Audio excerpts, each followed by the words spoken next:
Good evening, good evening, good evening, and welcome to the Digital Orthodontist Live. I am your host, Dr. Kyle Fagala, and tonight we're going to be discussing 3 ways to make more money.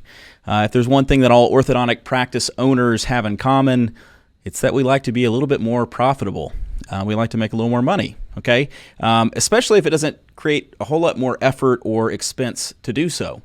So tonight I'm going to be joined by 3 guests who are all experts in their own way in the financial realm. They're going to help us understand how to make some more money. We have first Dr. Ben Dyches from Dr. Tax Credit. He's going to be here to discuss, among other things, the R&D tax credit, the research and development tax credit, and how it can net you anywhere from $15,000 to $100,000. We also have Oliver Gellis, who is the Senior VP at OrthoFi. He's going to be here to share his perspective on the new patient exam and the changes that we can all make to attract and start more new patients. And then lastly, we're going to have Hunter Satterfield, who is from Cain Watters and Associates, and he's going to squeeze in a litany of amazing tax and financial planning tips in just 20 minutes. We may go 25 minutes. I have no idea. But he's got lots of great stuff. And to be clear, I realize kind of with this lineup, you might be thinking, Kyle, are these guests just here to pitch their companies? The answer is no. They are not just here to pitch their companies. I've been wanting to do something kind of in the financial realm, kind of on making money, some sort of pro tips, as it were, for a while now. And it turns out that I think that the true experts in these fields have companies. So that's why we're working with these 3 tonight, and they're going to do a great job. And so the goal is that they're going to give us truly actionable and practical ways to save money, to make more money, and ultimately to be more profitable. And so what I want for you, who's taking your time on a Thursday night to watch this, is to leave with a page full of really great tips and things you can go out starting tomorrow or next week and start making some more money. And I want the same for myself. And before we get started, though, as we start with Dr. Ben Dyches, I want to thank tonight's sponsor. We do have a sponsor tonight, and it is OrthoBank. In an industry where outsourcing has become essential, many practices are searching for a solution to assist their financial team with revenue cycle management. As you begin the search for your practice, make sure you consider OrthoBank.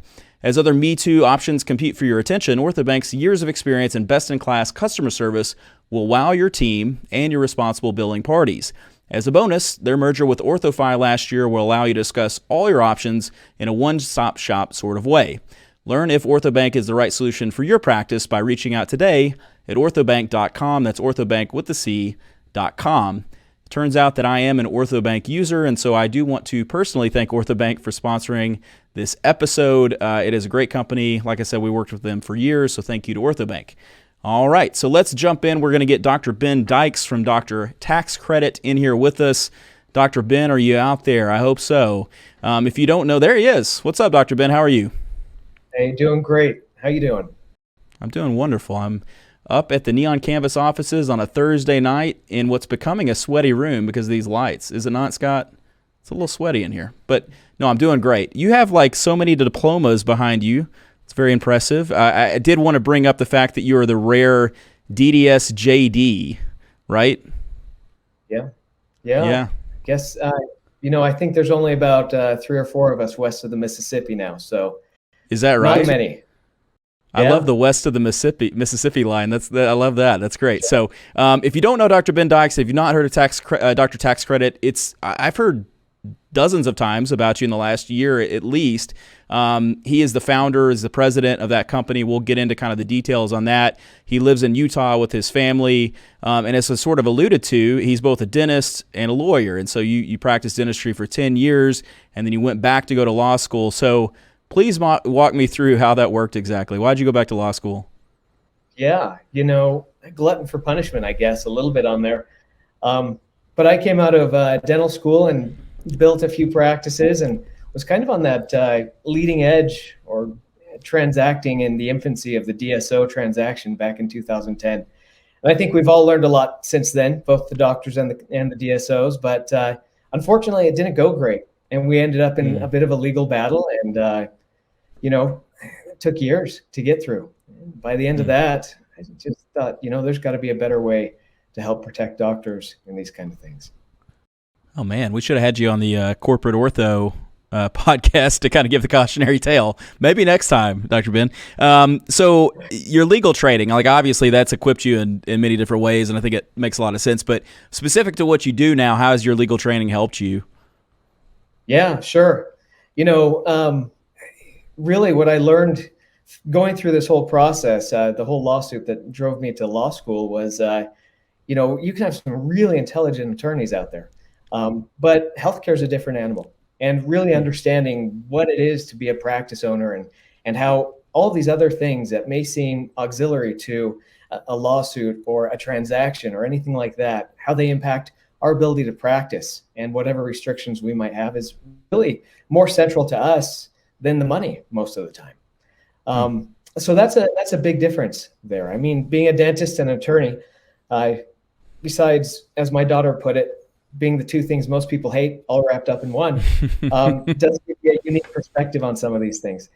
As I came out of school, I really started working in the defense, some litigation, and some state board defense. But quickly, it became mergers and acquisitions, and started working with some bigger groups and bigger companies, and discovering what they did to help reduce their taxes and some of the interesting tax laws and credits that are out there. For the last 5 years or so, we've been focused on this area.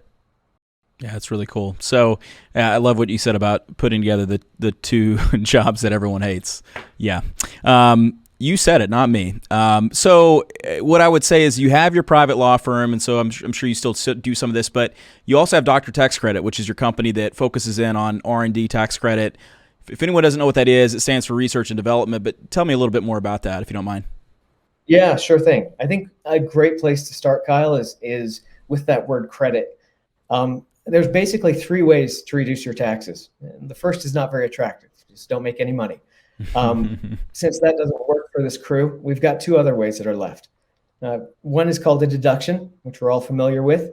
As we spend money in our business, we can take a certain percentage of that and allocate it as a business expense that doesn't receive the same tax treatment that other expenses do.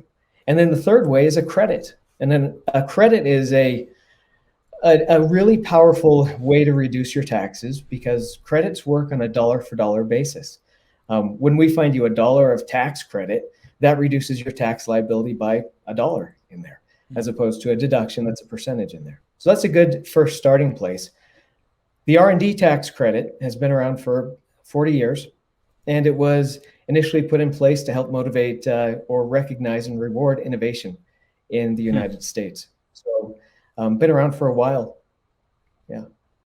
Wow. Okay. So I didn't know it has been around for 40 years for sure. I didn't know that. Yeah. So what about like orthodontics? Does the R&D tax credit seem to be a good fit for? And I guess now you said 40 years, why did it take so long for us to get into this, I guess? Yeah, no, that's a great question.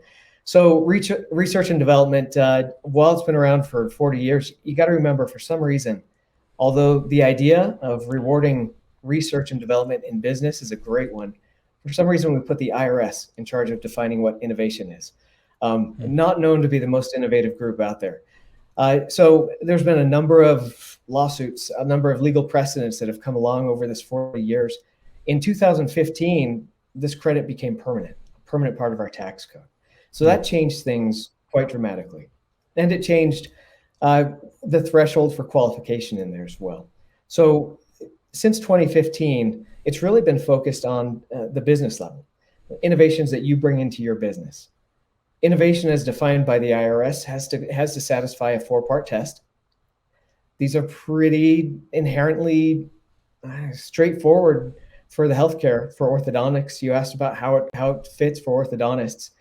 This 4-part test, the first one is we've got to be talking about a central business component, something that is part of your practice that you want to improve. There has to be some uncertainty there. The next piece is we've got to be in the process of doing something technical. So we have to be science-based. Again, you can see how this fits well with orthodontics.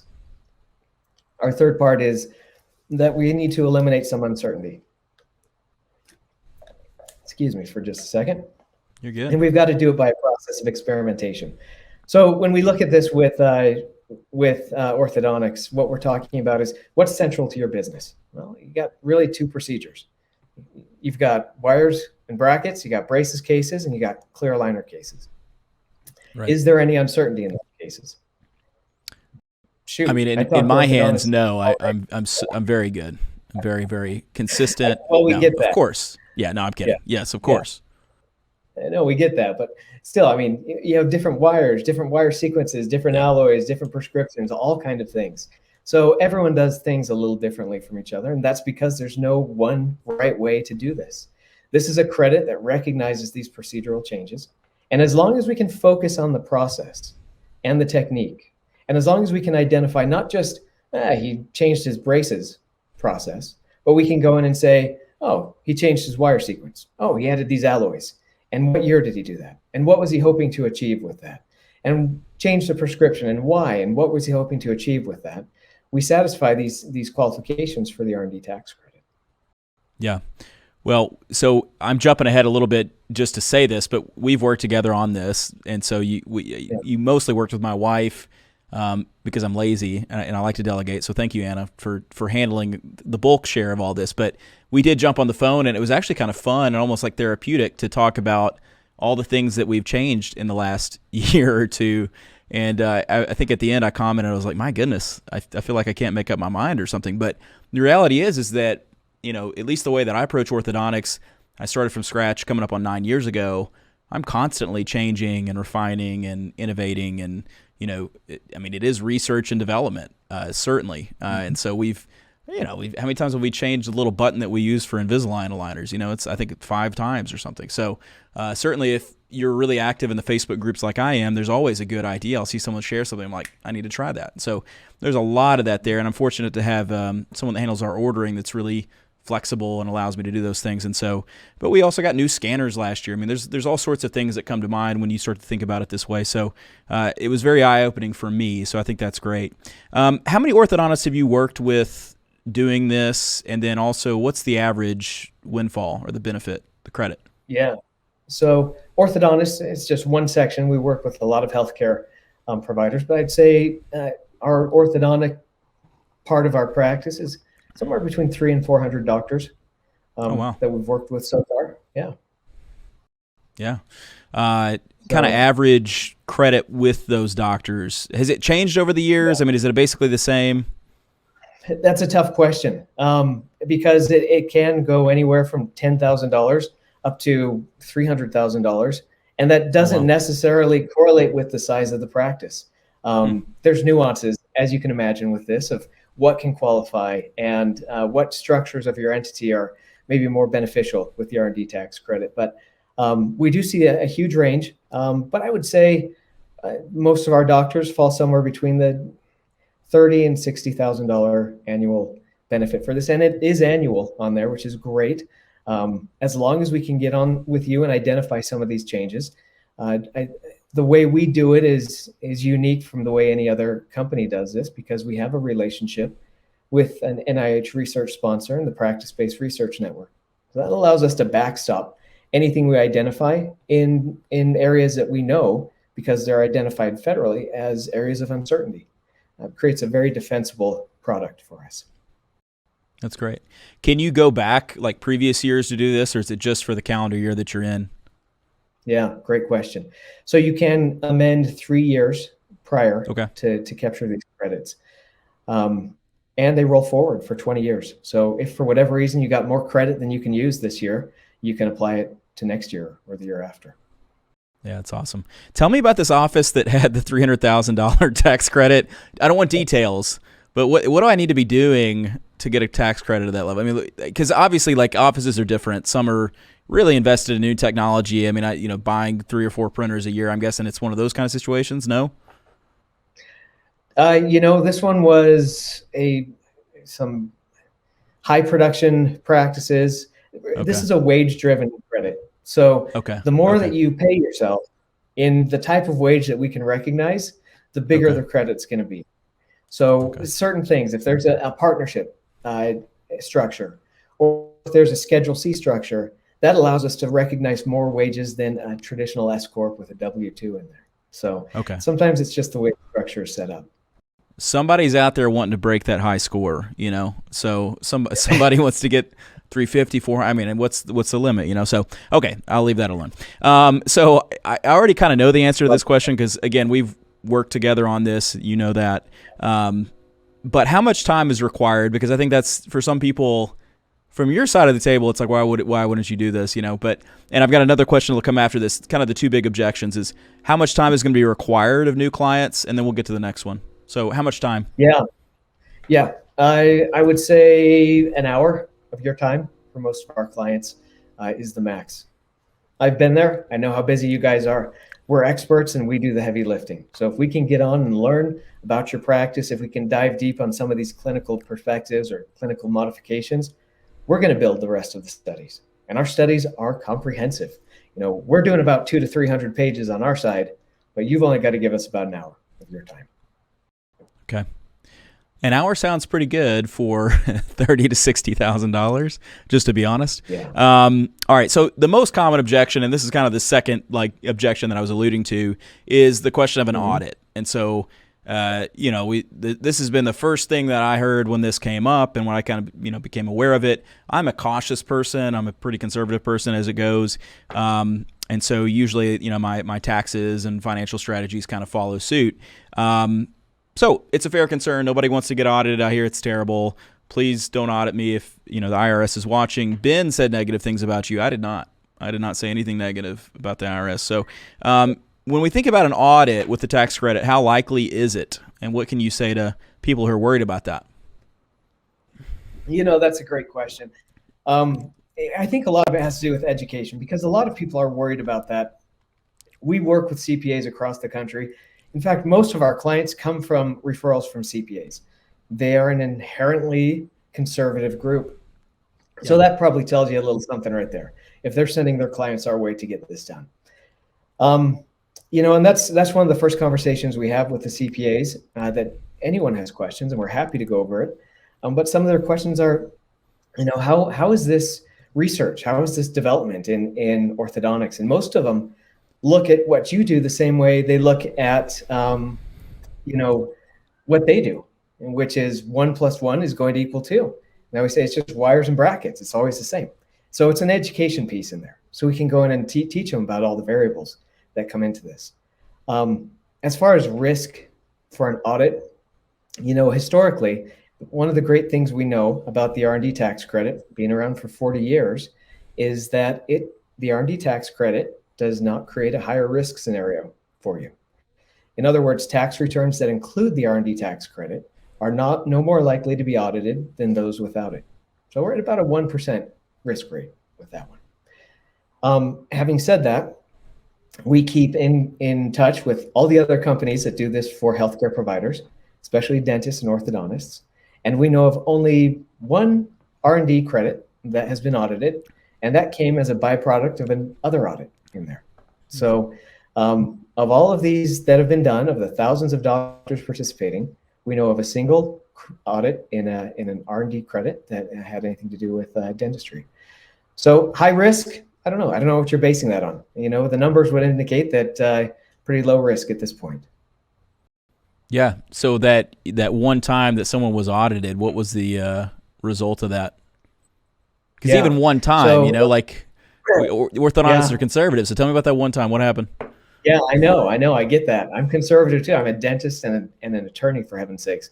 But the one time was just recently, just barely happened. So it's not published yet, but we just know about it by working with some other groups here. But this was a general dentist. This general dentist worked under a very aggressive philosophy that every crown that they did qualified for an R&D tax credit. They counted like 90% of their staff wages and every lab fee that they could towards this tax credit. And that's the area that we first have to educate our CPAs about, is that's not our process. There's other people that are more aggressive, maybe a different philosophy in putting this together. We're very conservative, technique focused and process focused. But in spite of that, Kyle, in spite of that being the most aggressive interpretation of this, the R&D component, whether or not it qualified as R&D, was upheld. It didn't get kicked out for qualifying for R&D. It did get reduced because they said, look, we buy that it's R&D, but we're not buying 90% of all of your employees front and back are involved in this. So I think it was reduced 30 or 40% on some of those scenarios where it was highly allocated. Well, I got to be honest. Most of my crown preps in dental school would have qualified as R&D, So I was always trying to figure out how to not do it as terribly as the time before. So I thank God every day that I don't do crown preps and mostly root canals day to day. So no offense to general dentistry, it just was not my thing. So basically the summation of that case would be, it seems relatively low risk. It seems like it's being upheld, so that sets a good precedent, I would think. I would say, if you're so risk averse that less than 1% risk of an audit, and even if we say that everything happened as it would in this case, that there's a less than 1% chance of an audit where you will have 30% of your R&D credit reduced. If 99 point whatever percent success rate is too risky for you, don't do this. Otherwise, it's a great fit. Yeah, but also stay inside your house and don't drive anywhere, So if you're that risk averse. So, well, I'm not. Seems like a good deal to me. So, and thanks for sharing about this stuff. It's, I guess I would say, financially speaking, there's not just a ton of new stuff that comes around. So this has been something that I've seen a lot of chatter about in the groups that people are excited about. And so I think this is going to be helpful for them for sure. It's helpful for me to learn about this and about the audit, which I didn't know about, which is really cool. So last question. I know you do the R&D tax credit. That's what the company is named after, right, on some level. But you do other stuff as well. So tell us a little bit about what else you do. Yeah, just briefly. I mean, the R&D tax credit is just one of those things that can really help healthcare providers, but there's others. What we like to do is put together kind of a tax prescription for our clients, where we identify other tax credits that might fit you in your various scenarios. One of the ones that has interplay with the R&D tax credit that we make sure and look at is the employee retention credit. Some docs qualify for that, and there's a couple of tiers of legal analysis that can help benefit doctors with that one. So that's another one that's often a low-hanging fruit. Tell me about that. I have no idea what that is. That was not on my notes. What is that? Oh, okay. So the employee retention credit, ERC or ERTC, was one of those COVID relief bills. Okay, that sure. rewarded, who kept employees during times of restricted care or restricted services in your practice there. So in 2020, it could have been worth up to $5,000 per employee for that year. If anyone was in a state that had a restriction in 2021, for the first 3 quarters, it was worth $7,000 per employee per quarter. So it can add up in the right situation. Yeah. Okay, I actually did do that, and I totally forgot. Too many acronyms in this world, you know what I mean? Anna about this. Yeah. We did do that. So can that one be backdated? Can you go back years on that one, or does it have to be in the active year? No, that's a very limited window, 2020 for most people. And Okay. So the short thing is you do some cool stuff that can make people money. That's the name of this podcast. This is the point. And this one, like you sort of said, it's low-hanging fruit. At least it sounds like it. So if someone wanted to get in touch with you, they want to kind of look into this and kick the tires, what's the best way to reach you, Dr. Ben? Yeah, thanks. Website, email, those are all great things. Our website is drtaxcredit, drtaxcredit.com. You can always send an email to welcome@drtaxcredit.com as well. I'd love to talk to you and see if this is a good fit for you. Okay, wonderful. Right on time and fantastic work. Thank you for being here with us, Dr. Ben. We're going to bring on Oliver Gellis now from OrthoFi. Ben, have a great night, man. Thank you so much. All right, so Oliver, I ran into Oliver, what has it been? I guess it was in December. I was at a meeting that Glenn Krieger put on with Orthopreneurs RD, and we got to hang out, and I'm excited that he's agreed to do the show. There he is. Hello, Oliver. How are you? What kind of fish is that behind you? Is it a goldfish? Yeah, I think it's a goldfish. I'm working out of my wife's command center this evening, so. Yeah, okay. Well, very cool. We're glad to have you here with us. You look very svelte tonight. So Oliver Gellis is the Senior VP of OrthoFi. I'm going to talk about you a little bit, Oliver, if that's okay. If you've ever seen Jamie Reynolds or Jeff Kozlowski lecture on OrthoFi, Oliver is actually the guy behind all those incredible statistics that they share. If I had to guess, and you correct me if I'm wrong, I would venture that OrthoFi has collected more data on the new patient exam than anyone in the world. Again, you can correct me. I think that's probably true. I believe so. We have point of sale outcomes from over a million treatment recommended exams, and over 750,000 starts. Well, there you go. So, and you were like what, employee number 3 at OrthoFi, something like that? Is that right? 9. They had to get it. 9. They had to get a janitor first, otherwise who would clean up the office. I blew that out. But it's single digits either way. So, and how many do you have at OrthoFi now? It's like 700 or something. We are 350 strong now. Woo, that's a lot. So this is the reason I brought Oliver on. This is not like an OrthoFi advertisement. I know OrthoBank is sponsoring this, and so you may be out there saying, I'm calling BS on you, but trust me, I asked Oliver to do this before I knew OrthoBank was going to sponsor this, and we'll get into some of that. Like obviously OrthoFi, OrthoBank, same company now. But anyway, we'll get into that later. But no, I asked Oliver to do this because I hung out with him in December. He's like super sharp, super knowledgeable about this kind of stuff. And the point of this segment is to talk about what we do every day as orthodontists, which is the new patient exam. And is there any way that we can be more profitable there? Because there's lots of, as I talked about with Dr. Ben, lots of low-hanging fruit. Perhaps the lowest of hanging fruit is the people in our offices that want to pay us $5,000 or $6,000 or $7,000. So let's get really good at that first and foremost. Before we start, this is a totally indulgent question, and I'm sorry to do this to you, Oliver, but you told me one of my favorite stories in a long time, and I want you to just quickly recount it. Oliver is a movie star, you could say. Tell me really quickly about that, if you don't mind. Yeah, so my family moved to this country with me from Europe. We moved to LA. And like all, LA kids, when I was in my 20s, I tried to get my hand into entertainment. And so, went out and got a bunch of extra gigs. And one of them was on what is now Forrest Gump. And the funny story about that was I was in the Kennedy scene where Tom Hanks drinks the Dr. Pepper and has to go pee. But the funny story about that is that we all got there, and the extras found out only after they were cast that there was a miscommunication, and they all had to get buzz cuts to look like 60s football players. And so they all had to line up, get into the trailer, get buzz cuts. I was one of the few. I think I might have been the only one who did not, because I happen to have a really good tan, and they said I looked ethnic, so they could just Brill cream my hair back. And so that when you see me, you'll see that I am my cast name was Menendez on in the credit. So ostensibly, you were also a football player that could have long hair. I don't know if you were like the place kicker. I don't know exactly like what that would fit with, but that's amazing. So how many times have you had people over at your house and pause the film so that they can see it? Is it a common thing, or are you probably at this moment you're wishing you had not told me the story? But I think it's awesome. Scott is loving this over here, so you know. I use it to win a lot of bets, so I don't wait till they come up to my house. I have it queued up on my phone all the time. No, I'm just perfect.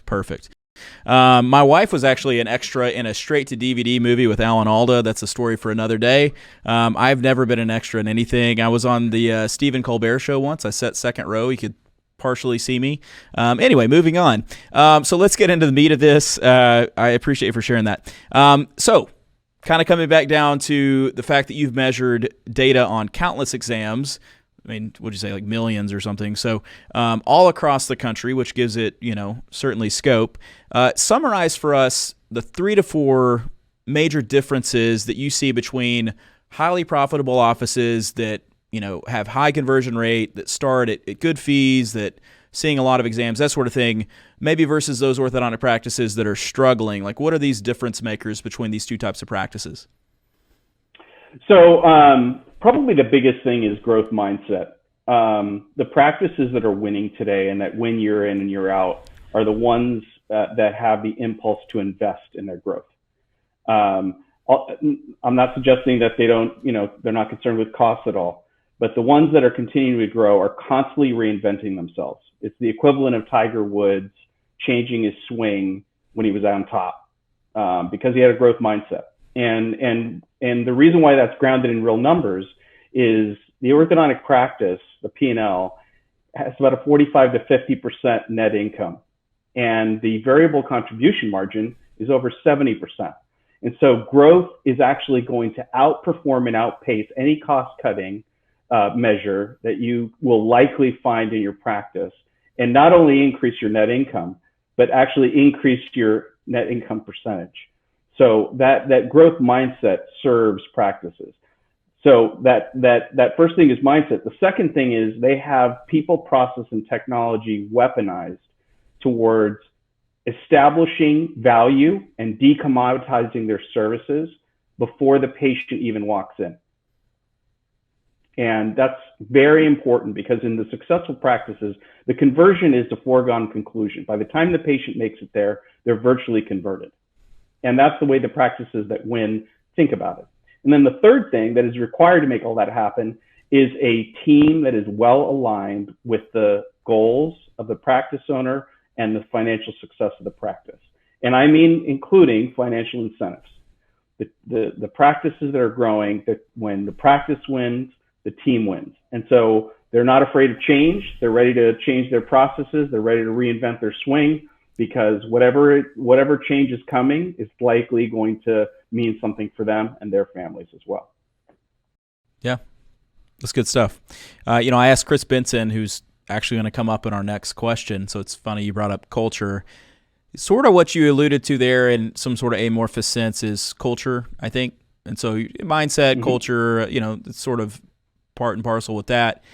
He said that was the most important thing that he sees consistently with high-performing practices. And so, so culture, leadership, I think there's a lot that goes into that, sort of the energy that the team has. I like what you said also about preparing the patient before they come in. And so obviously there's a lot that you can do to nurture someone before they show up. I talk a lot about digital marketing, and that's my biggest argument for digital marketing is it gives people the opportunity to trust you by learning who you are and by developing a sort of relationship with you before they come in. And in doing so, they're more likely to trust you, and trust is really what's necessary for someone to buy from you. So I think kind of getting at those same things. So I guess I'm going to push you a little bit here if you can, and we'll see where this goes. But of those that are struggling, in terms of inside the exam room, because to be fair, saying that we got to have a growth mindset, or you got to have a team that's willing to change their swing, that's a little bit intangible. Are there any tangibles that you see offices kind of forcing on the exam that hurts them? So if we're sticking to straight inside the exam room, right? The first thing I would have said is they're not nurturing that patient to convert before the exam. But assuming that we're in the exam room. Well, tell me what that looks like real quick before we get there. What does nurturing the exam before they show up look like to you? Well, all digital marketing, authority marketing, a lot of innovative tools in terms of video texts that establish relationship and reciprocity, giving them a mobile-friendly experience, taking all the intake information, including insurance, early, pre-populating it, having everything queued up and ready so that the experience in the office is a smooth experience. You're no longer interrogating them and asking them things. You've already found out almost everything you need to know.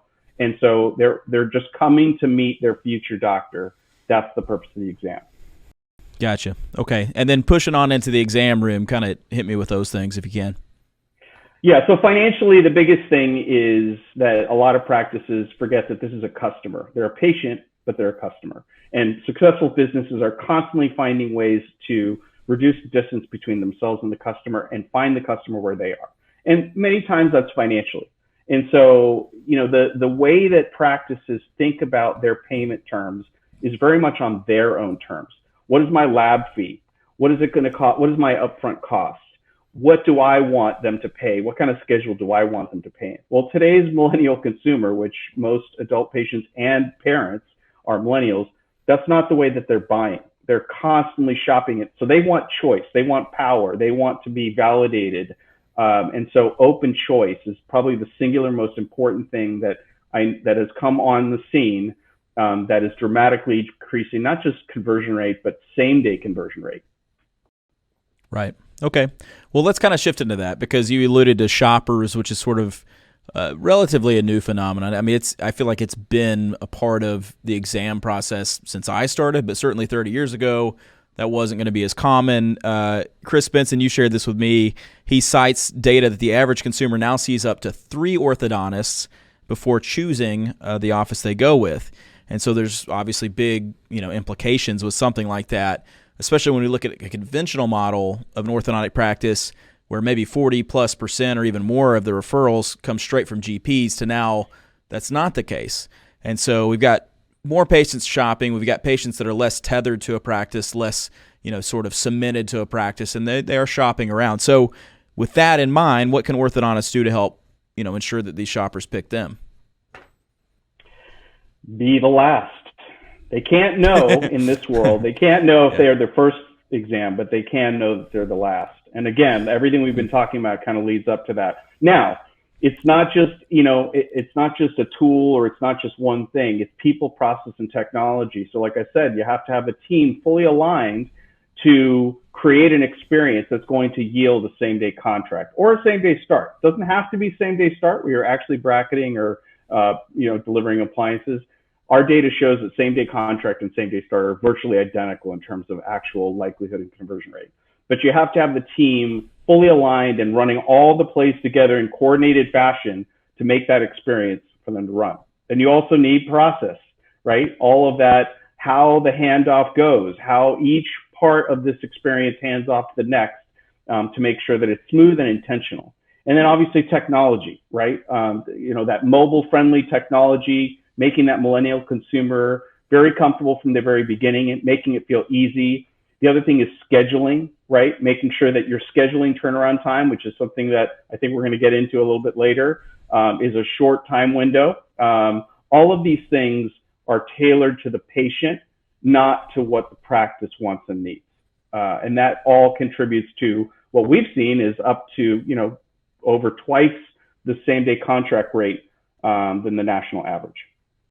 Yeah, so that's one of the, I think, the most impactful stats that, I think of Kozlowski or Reynolds sharing these things, which they're just quoting you, Oliver. But anyway, is the percentage that people are likely to start when they same-day start, which is obviously 100% because you're literally same-day starting them, versus same-day contract versus scheduling them out. Do you have those kind of numbers on you right now, how likely they are to actually start in those scenarios? Yeah, so you got it dead right. Same day start is 100%. Same day contract is 98.6%. As soon as the patient leaves, even if they have a treatment appointment set up to bracket, that drops down to 80% likelihood. And if the patient leaves without a scheduled appointment, that drops to 49%, so less than 50%. Wow. What if the doctor vomits on the patient? What is the percentage likelihood they start? This sounds like a personal experience. It is 6%. I'm just telling you. So, no, that's great. So, I mean, honestly, that's these are big take-home things. If you've never heard that, to go from effectively 100% down to 80% down to, what did you say, 40%? 49%. 49%. Wow, that's huge. So, and the same day start thing now is sort of I won't say cliched, but we know that term, we understand that term, but I remember when that felt like a new concept. And so we are not necessarily a same-day start practice. We do that when we can. We same-day scan when we can, certainly. But we are certainly a same-day contract practice, and so that works well for us. So let's shift into this about changes in our industry. Demographics data is showing that adults are the primary source of recent growth and expansion in the orthodontic industry. Seems like kids, teens, staying pretty stable, but a lot of the growth we've seen over the last decade has been amongst adults, which is cool. OrthoFi data confirms this, and I say it's cool because adults are challenging. If I had my way, I would probably just see teenagers. I mean, I like adult patients. I don't want to say that. And then I know some people, like Glenn Krieger, says he would rather see all adults, which is not how I feel. But when we're thinking about adults, what are some of the potential challenges when we have an increasing patient pool with adult patients? Yeah, so I mean, the important thing first to know is, despite the preference, just to center everybody, the actual birth rate data shows that not only is the birth rate down this year, but it's been down for the last 12 to 15 consecutive years. So not only are you going to have fewer kids to treat this year and next year, but you're going to have fewer kids to treat every year for the next 12 to 15 years. It's pretty interesting that as an industry, we have that kind of total addressable market data that we can go to. So treating more adults is a fact if you want to continue to grow, unless you are doing something magical at stealing market share. So we have to treat a lot more adults if we're going to keep growing. But at the same time, adults, you're right, are more challenging, and the numbers prove that out. So practices convert adults at about 15 points lower than they do adolescents, kids. And so what that's done, the OrthoFi data probably skews high, but the growth in adult mix has gone from 23% to 34% over the last 6 years. If you think about 34%, that's over a third of your practice. That's pretty interesting. And so what's really interesting is that the conversion rate in OrthoFi practices has increased in both the adult and child populations. But because the mix of adult growth is so high and adults convert at 15 points lower, the total conversion rate has actually flattened and gone down. So we are treating more adults, but it's negatively affecting our conversion rate. And the basic reason why that is we are trying to put a square peg into a round hole. We're taking a process that was developed and honed around a referral-based business designed to convert parents of 8 to 11-year-olds, and we're trying to apply it to a very different consumer with very different interests, with very different needs. And even when they are the parent of a kid, they still want to be treated in a different way. And some of those things are, for example, the scheduling. There's a lot of data that we have that shows the erosion of likelihood to make it to their exam and convert treatment the more days out you schedule a patient. And that works also for kids, but the adult curve drops precipitously after the first 4 or 5 days. And so one of the first things that practices need to do when they have adults is they need to schedule them quickly. Right. And the other thing is, as a consumer, adults, it is not just a with whom and when question of whether to treat. It's also if. We have the luxury that for kids in a socioeconomic bracket that we work with, it's a rite of passage. They're going to get treated. So it's either going to be you or the other two that maybe they visited. For adults, it's also an if question. And so that's why really working on same-day contract while they're in front of you is so important, because if they don't treat today, they may not treat. They're not going to maybe come back around. It's something whimsical, and they didn't prepare for it financially. So adults also likely, on average, need a lower average down payment offer and likely longer, more affordable terms, because they weren't preparing for this moment as a parent does, knowing that their kid is going to need braces. You can see it when they're little. So all of those things come together, and we really need to create and run a different play. It's just a different play. Yeah. So a lot of stuff there. And so I've got some follow-up questions, if that's okay. If you can just throw out some sort of numbers. Obviously, this is going to vary by area. It's going to vary by practice, demographics, so on and so forth. But is there sort of a sweet spot? Let's talk adults. Let's talk, 30 to 50-year-old male. I don't know. Is there a sort of like sweet spot on a down payment and number of months in treatment such that a monthly can be a certain amount? When you look at the data and you look in conversion, I'm sure that graphs out to where you need to be asking for a down payment. And I know you're going to say also flexibility is important, but is there any sort of number you can attach to some of these questions I'm asking? Like, where might we be going wrong? There's national data on this, right? So the average American family has $400 to $600 to put on any elective cost or procedure at any given time. So any dollar above that amount that you're asking for, you're increasing your risk of not getting that start. Okay. So if you think about adults, one of the reasons why adult conversion rate might be somewhat lower is that a lot of practices are focusing on their own needs first. So they're thinking about maybe their Invisalign lab bill, and they're thinking, I need to cover it, right? I have to cover that. So when they go at $1,500 to start with, even if they might be willing to negotiate if they get a no, not every adult is ready for a negotiation and a haggle. So that's when you're going to hear, well, I'm going to have to go home and talk to my husband about that. And that patient or that mom is likely not going to be coming back in for treatment because you started at something that was well outside of her expectation. Gotcha. Okay. I like that. You sort of alluded like quickly to kept exam percentage and how it's steadily declining. And I mean, we can give kind of a quick answer to this, I think, because I sort of understand what's wrapped up in that. But what do you feel like is driving this reduction in the kept exam percentage, and what can we do about it? So everything's connected. So one of the two main causes is the shift to adult mix, right? So adults are, in fact, more likely to not come in for their exam.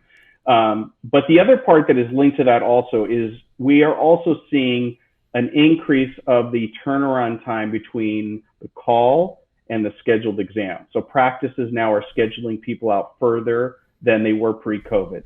Some of this is rooted in their capacity is constrained, their staff. There's all kinds of reasons that are contributing to this. But as practices are shifting from what was an average closer to 10 to 14 days to now into that third and sometimes fourth week, that is having a dramatic negative impact on their kept exam rate. Okay. Yeah, man, oral surgeons are scheduled out like 2 or 3 months where I'm at. So I don't know exactly what that pin-up demand is. I mean, I know they couldn't do elective procedures for a while. And this is an orthodontic podcast, not an oral surgery podcast. But so you'd probably recommend hiring on another treatment coordinator or trying to expand that capacity somehow. So I hear you on that. So let's end up with this question, Oliver, if you don't mind. It's to talk about kind of elephant in the room. You work for OrthoFi, you're a VP.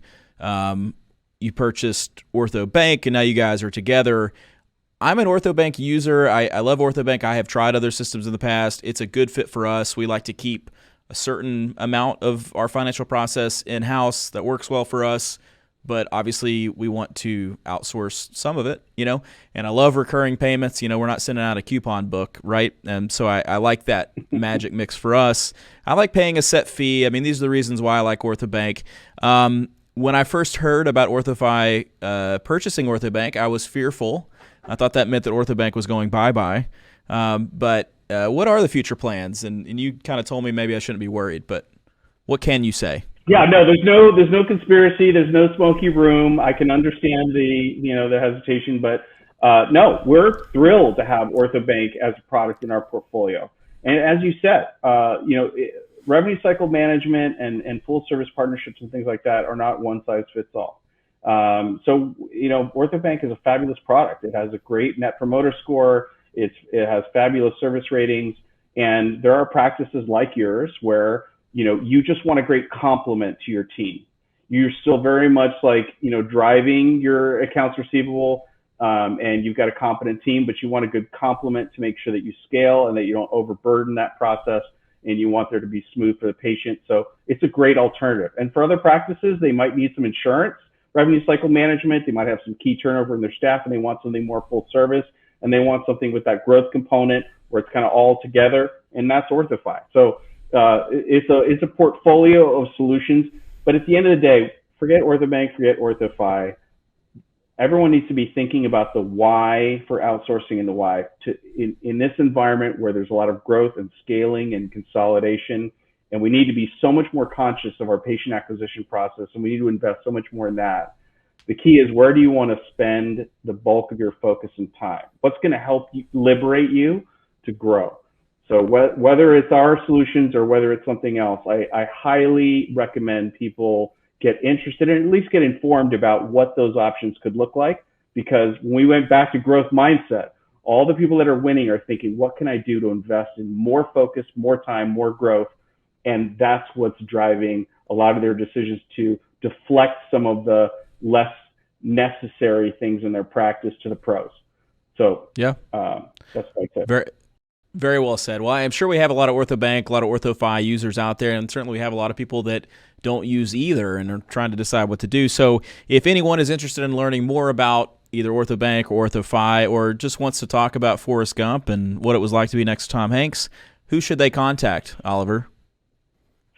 Well, for OrthoBank, orthobank.com. If you're interested in OrthoFi, startmoresmiles.com is the easiest and best place to go. And if you want to talk about Forrest Gump, I would love for anyone to stop me in the hallways. I go to as many of these meetings as I can now that they're back on, and I'd love to make you laugh and bore you a little bit. Perfect. You're never boring, Oliver, never. I will see you hopefully at the AAO in Miami. Thanks for doing this. Very, very much appreciate it. We're going to shift on to our final guest of the night. This is going to be Hunter Satterfield from Cain Watters and Associates. Thank you to Oliver Gellis for joining us. If you don't know Hunter Satterfield, he is a certified public accountant, investment advisor representative, and he's host of the popular Accumulating Wealth podcast, another fellow podcast host. He's also a partner at Cain Watters and Associates, which is a nationally recognized firm, best known for providing comprehensive accounting, tax, and financial planning for orthodontists, among other professionals, I'm sure. Hunter, we're lucky to have you on tonight. How are you doing? Oh man, I'm doing great. Thanks, Kyle. I don't think we talked about this before. I'm a huge sports fan, and baseball's back, baby. We are done with the lockout, and baseball's back, so I'm in a good spot. Good. Who's your team? Rangers? Yeah, sadly. Don't ask questions like that. Okay. All right. It's bad. I had to guess. So it turns out I'm not a baseball fan whatsoever. So I was actually looking forward to the lockout, so I wouldn't have to see any of the games. But I can see we don't see eye to eye on this. I'm sorry. I'm glad you have baseball back. I'm a huge NBA, NFL guy. I was really into baseball during the steroid era, and it just can't live up to that. So we're in the what are the Astros cheating by banging on trash cans era of baseball now or something? I don't know. So good luck to the Rangers. I hope they bring it together. You need to bring Nolan Ryan back out of retirement. That's how much I know about baseball.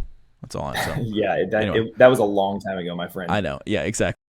So all right. So we've got a lot to get through. Hunter, you sent me some great stuff, and I want to ask you all these questions if I may. So we're going to go like lightning round, like a rapid fire style.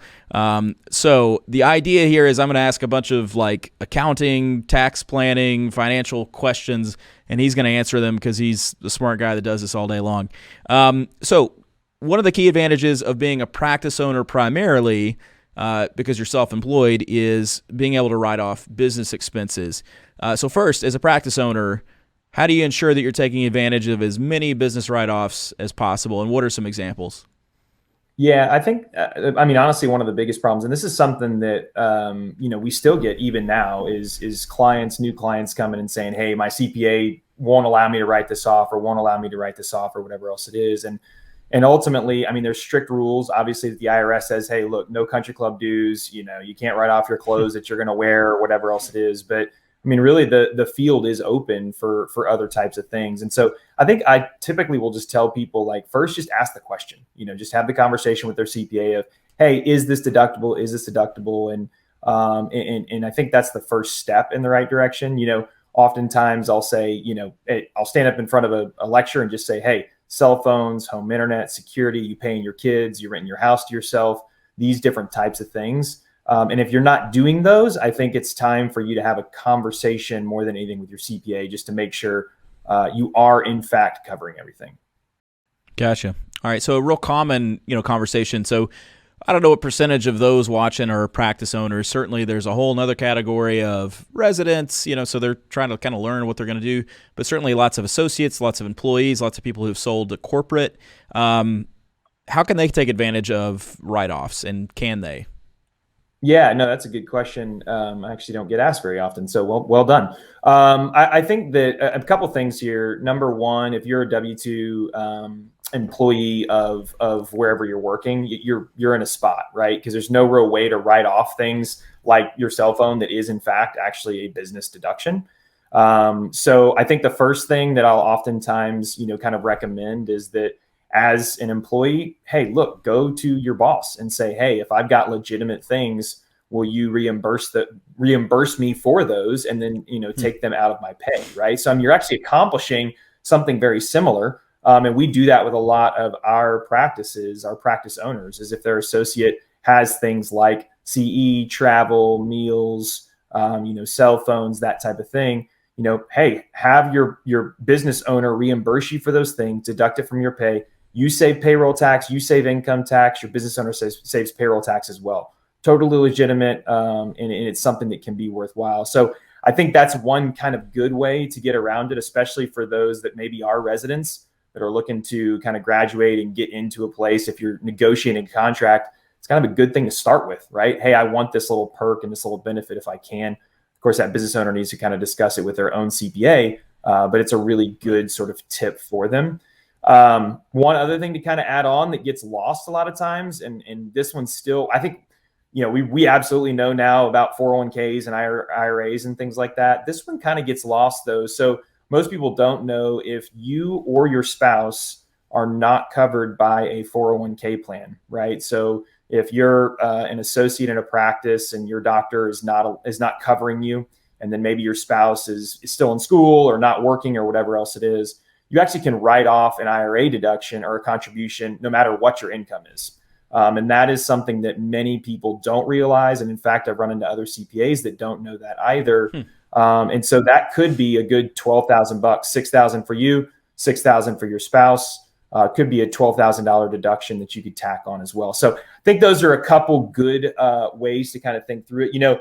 You mentioned just offhand very quickly about sort of the corporate transition, because a lot of those groups, as you move into a corporate transition, are requiring you go W-2. Some of them don't. And that's a very important conversation to have as you're starting to look at potential options for yourself. But if you do move into that W-2 role, you can use a lot of those same perks that I kind of talked about, when we first started that question. So, yeah. That's great. Very, very well said. So I'm 37. I've already begun some of this. Anytime I hear one of these conversations, there's always things that kind of, pique my curiosity. I'm like, well, I need to ask my CPA about that, But retirement is obviously a thing. When you're 34, you're not really thinking about retirement. But I've had enough, trusted advisors tell me you need to start thinking about it. And so we've begun investing into that sort of thing. But just for anyone that's maybe younger than that, that's not begun investing in retirement, what are some of the key things that will allow them to maximize for that planning and for that future? Yeah, for sure. It's a good question. And I think that especially those that are coming out of residency or really early on and starting your practice, really, I think the key is just starting, right? Starting the habit of setting something aside each month and then slowly ramping it up from there. We don't need to go into the power of compounding. I think that's very much in the conversation out there, but it is truly the eighth wonder of the world, as Einstein called it. And so as a result, starting the habit, getting used to it. So as you get pay increases or your practice income goes up, you can begin to save a little bit more and then a little bit more. I think that's the first kind of and foremost thing that you want to make sure you've got. The second thing, and this applies really to everybody, even, you, Kyle, at 37 or whoever else may be listening, is just to make sure you've got your infrastructure set up well. So again, I think at this point, we all know, 401ks, probably some form of IRA tacked on there as well, whether it's a Roth IRA conversion or just a traditional contribution as well. Cash balance plans and defined benefit plans are becoming more popular as well. So I think getting sort of that infrastructure set up and established to where as you begin to see that income rise, you can start to plow that money in, I think is very important. One of the ones that a lot of people don't mention is the HSA. That is in fact actually the most powerful of all retirement accounts, is the health savings account that can be attached to your health insurance. It really is. If you are not using it and you have access to it, or if you're selecting a PPO maybe under your health insurance instead of a high deductible health plan that gives you access to an HSA, it truly is the most powerful and impactful thing. One thing I'll mention there as far as a tip is to make sure that you're actually not pulling funds from that HSA, but you're instead paying for expenses personally and leaving that money in. It's a super powered Roth IRA from that perspective. So yeah, I think again, setting up the habit of doing it, creating a really good infrastructure and make sure that you've got the ability to maximize things as you go along, kind of the two keys there. Yeah, right on. Great stuff. I hope my wife is watching because she handles a lot of our finances, and some of these things you're saying, I'm like, I don't know if we're doing that. We should be doing that. Let's talk a little bit about cash flow. Cash is king, and in terms of running a business, but also when budgeting for investments and taxes. And I think maybe that's the biggest challenge, certainly for someone who's younger, is trying to decide, as a business owner, how much cash do I need to keep versus how much do I need to put in investments versus how much do I need to pay myself, and so on and so forth. So you refer to this as proactive tax planning. Tell me how that relates to cash flow in your mind. Yeah, that's a good question. So I think that one of the biggest mistakes that business owners make, and they don't think about it as a way to make more money for yourself. That's kind of that's the heart of what we're talking about tonight, right? Is how to make more money for yourself, keep more of your money, one of the two, right? And they don't think about it in this way. But if you want to think about ways to make more money, you've got to understand opportunity cost, right? And the time value of money and these types of things. And so if you can find a way to get your money working for you earlier and faster, then that is going to make you more money by definition, right?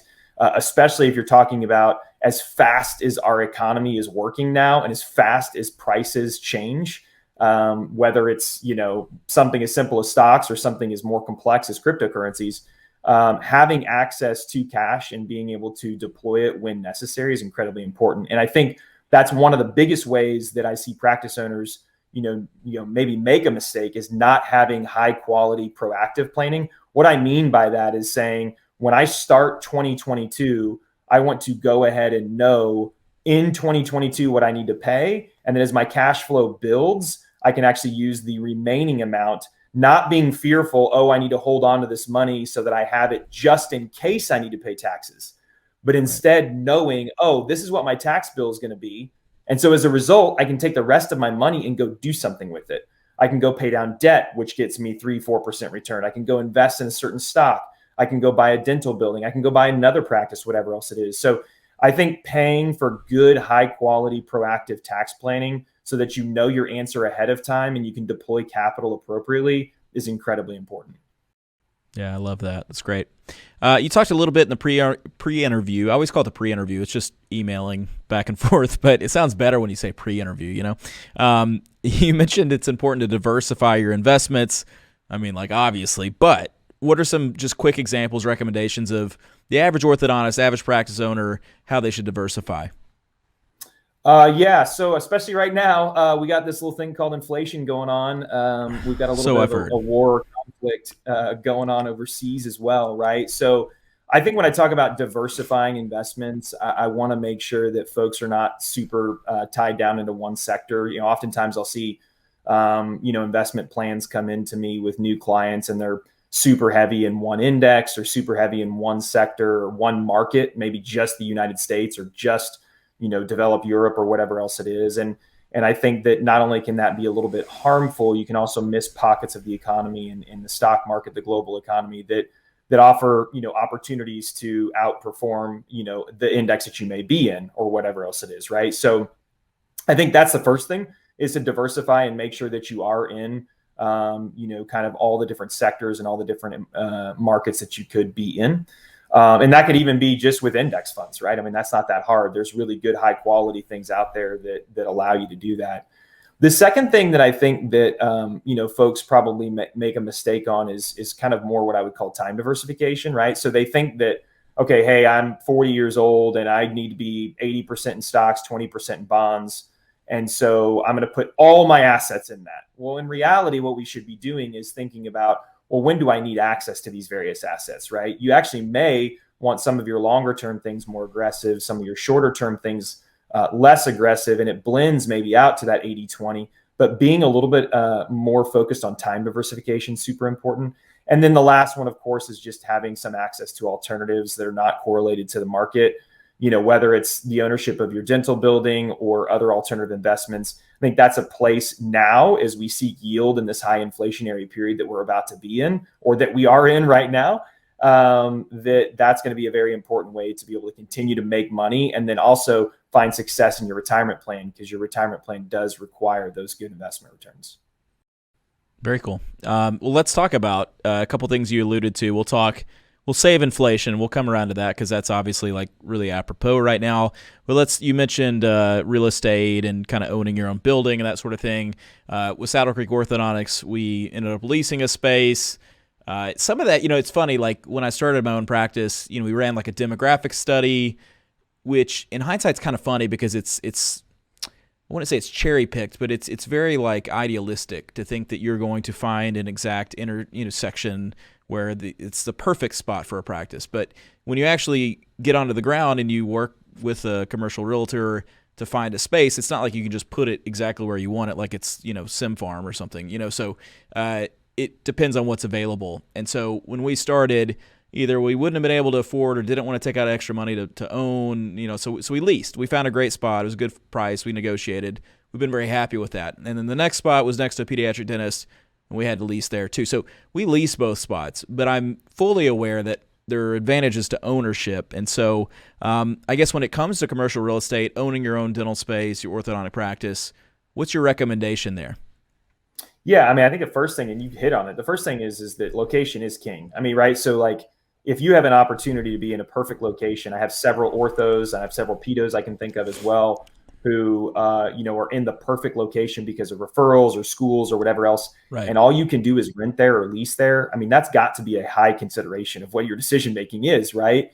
Sure. But then I have some others who have, decided, okay, well, I'm going to go build this building because I own this piece of land and the location is not necessarily great. I've got one in particular in mind, and it really crushes the practice as a result. So I think location is still the number one thing to think through. But if we're talking about buying, I mean, because I am a big proponent, obviously, of owning your property if you can, and your real estate if you can. One of the things that I often will tell folks is, obviously, first we've got really good options for lending now. We've got great 100% financing with the SBA. We have good 90% financing even in the conventional space as well.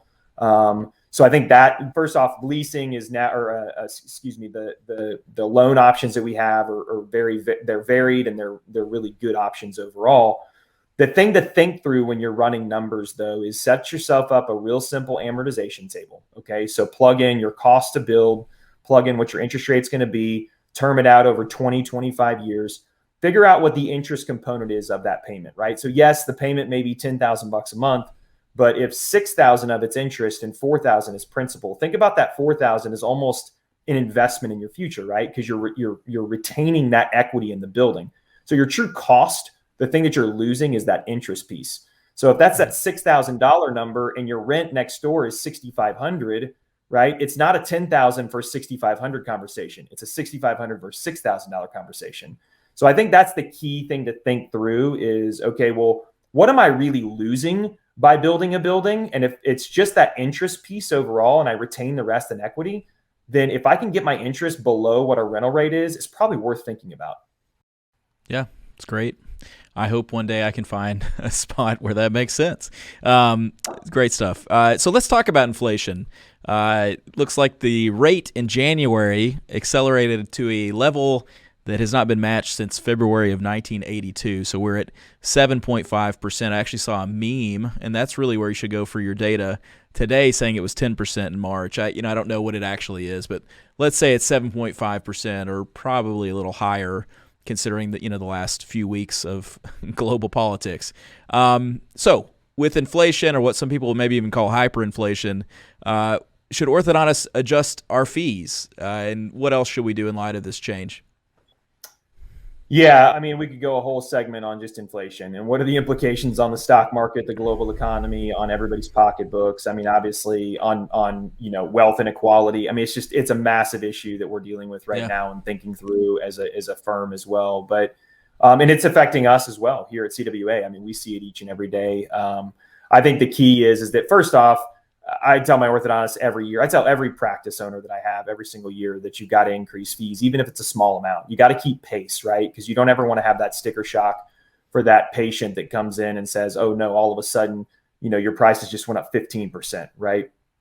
Secondly, think about timing a little bit, especially if you're maybe doing a new building or something like that. Just think about sort of the aesthetics of how you're raising fees and when you're doing so. I think that's important as well. But doing something across the board, I think, is absolutely necessary, and especially so this year. We do a survey every year of our orthodontic clients and ask them this past year, it was just a few months ago, if they were planning to raise fees, yes or no. Simple question, right? 92% said yes, they had already raised them, or they were going to raise them at the beginning of 2022. So it's coming, it's happening. Here's the way inflation works and the velocity of money works. It's not that hard. If everything that you buy, Kyle, is more expensive when you go to buy it, and your staff are more expensive and your supplies are more expensive, and you're the one not increasing fees, then you're going to be the one that is ultimately going to be the one that's hurt. So there's tons of good fee data out there. I mean, Oliver could rattle off all kinds of stuff. We're already seeing it in our reporting metrics internally from our average orthodontic client last year. The fees, both phase 1, phase 2, full treatment, aligners, all of it comparatively to this year. So I think that considering at this point a 5 to 7% fee increase for 2022 if you haven't already done it, maybe even upwards of 7 to 10% is appropriate. Wow. Well, more good news. No, I'm just kidding.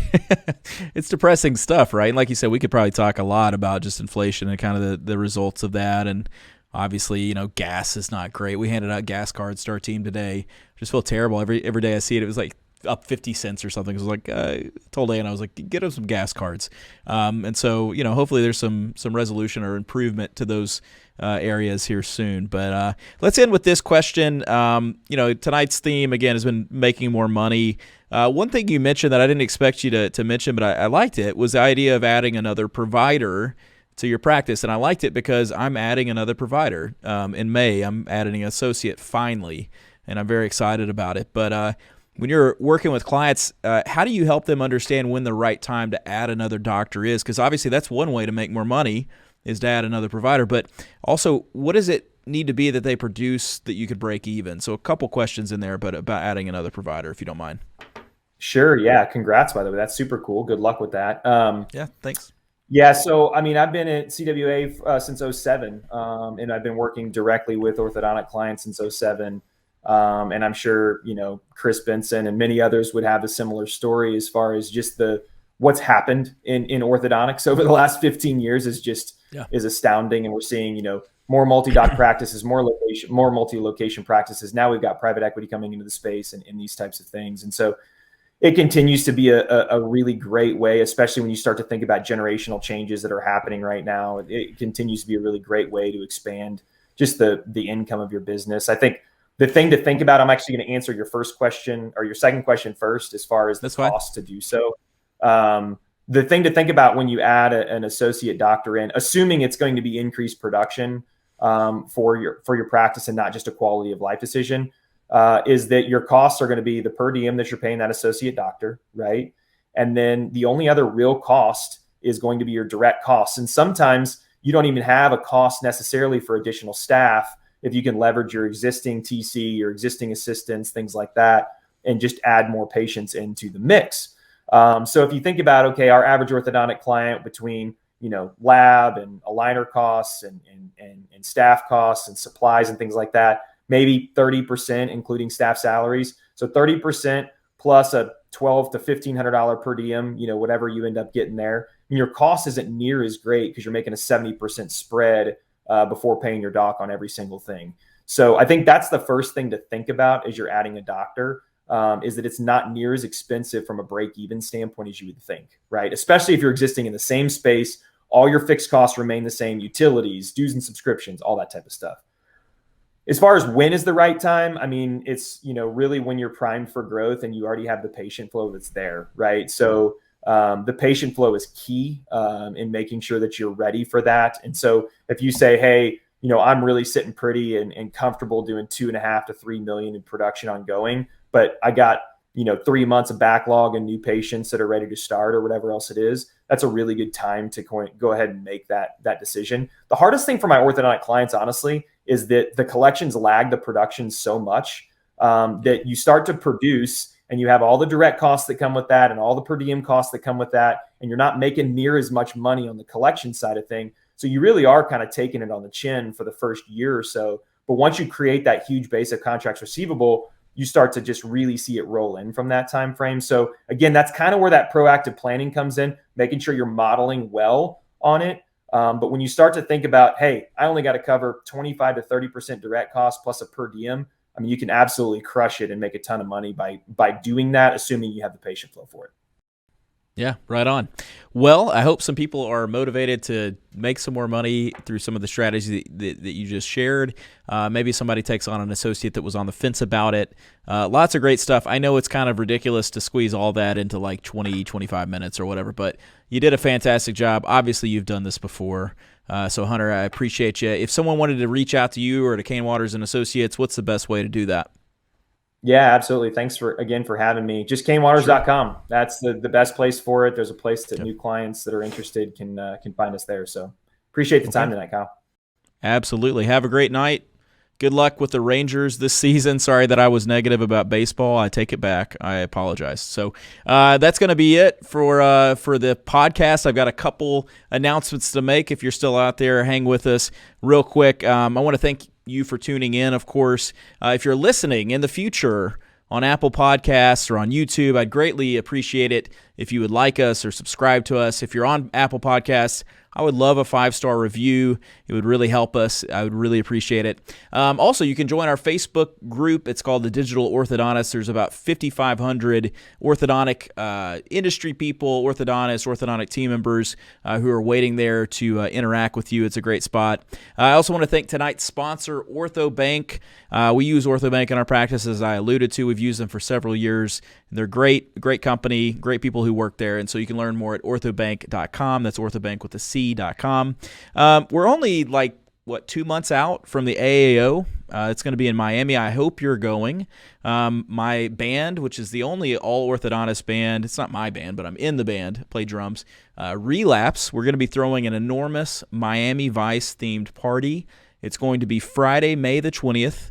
So the AAO this year starts on Saturday. But that Friday night, you got to fly into Miami early so you can come to our party. You will not want to miss it. There will be more details on that coming. Also, the next episode of this show, the TDO Live, is going to be very special. Not actually live, because I've already filmed it.